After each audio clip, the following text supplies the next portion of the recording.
Major, a soldier dog, written by Trevor Jones, illustrated by Ming Hai. When I was little, my best friend was Sid. He smelled like soap, dirt, and syrup, and we played all day in the snow. I loved to sleep close to him at night, where I heard branches on the roof and the snores of his parents.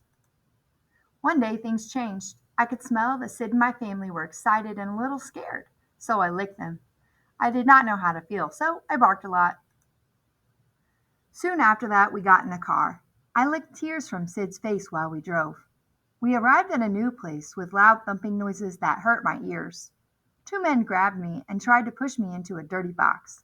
I was scared, so I bit them. Sid crawled into the box app and called me, but he was crying and would not look at me. I got in the box to comfort him, but a hand pulled him out and the door slammed shut with a bang. I was trapped.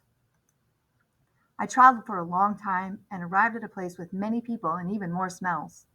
I was poked and marked, and I did not enjoy that. There were many other dogs of all sizes, and more were arriving all the time. I missed Sid, but at least I was not alone. I made friends with other dogs like Taffy and Poochie and Kimmel. They had all come from far away. We did not get to see each other every day, but we tried to let each other know we were fine. It was always loud with so many dogs talking at once, so sometimes it was hard to sleep. Soon I met a man named Zeke. He smelled like bacon and wool, and he needed my help climbing, running, and finding things. I was not always sure what he wanted me to do, but I wanted to make Zeke happy, so I did my best. Taffy just wanted to chase sticks, cats, and people. She kept running away, but they always caught her.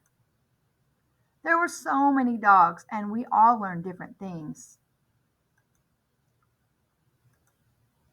After a while, they threw a party for us. I got some special treats, and Zeke got a piece of paper that I tried to eat. They shipped us off again on a train that smelled like oil and onions.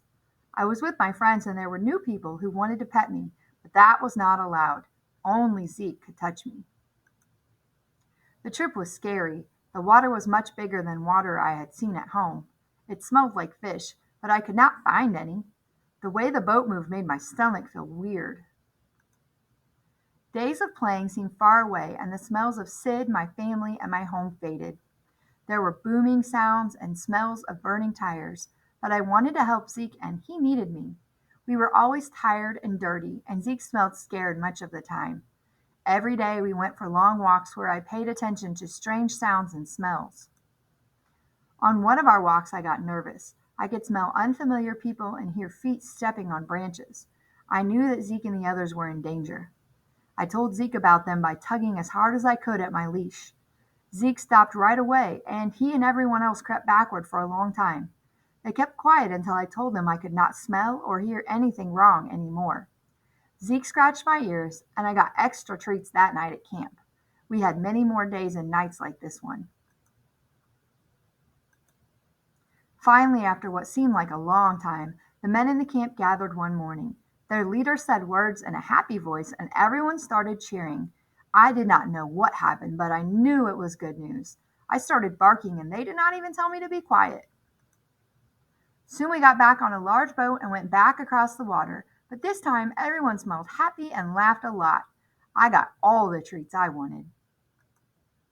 Once we got off the boat, I got on a train that smelled like chocolate, but Zeke would not give me any. When it stopped, we had returned to where I met Zeke for the first time. The smells of my friends had faded so much I could barely make them out.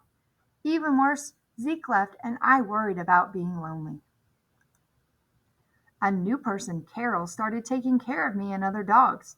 She had a gentle voice and smiling eyes. She asked me to do different things. Instead of barking at people I did not know, I had to sit still. She let everyone pet me instead of only Zeke. I liked that part. It was not hard to learn, but it was different from being with Zeke.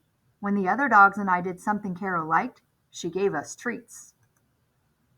One day Carol gave me a hug and a smile and put me into a crate smelling like fresh pine. I was sad to leave, but there was nothing to do but sleep and smell the world going by. When the train stopped, the crate opened and someone was there. He was bigger, so I was not sure at first, but as soon as I smelled and licked him, I knew it was my old friend Sid.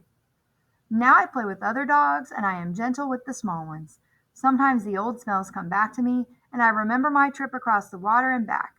I even got my picture in the paper, and people thank me for what I did. I'm happy that I helped Zeke and his friends, but I'm even happier to curl up with Sid, safe and sound.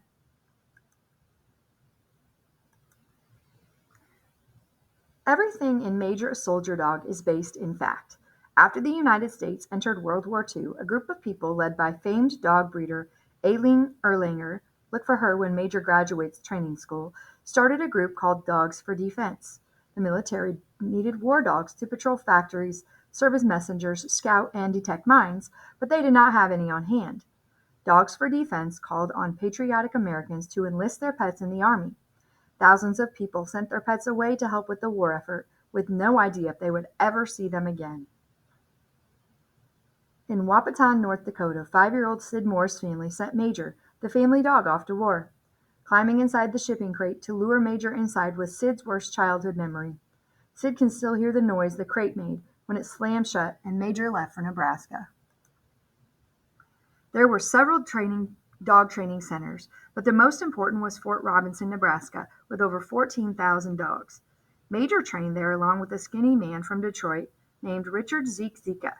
Thousands of soldiers and dogs worked together, including Taffy, Poochie, and Kimmel, although Taffy did run away a lot. The dogs fought all over the world, in the South Pacific, Europe, and everywhere in between.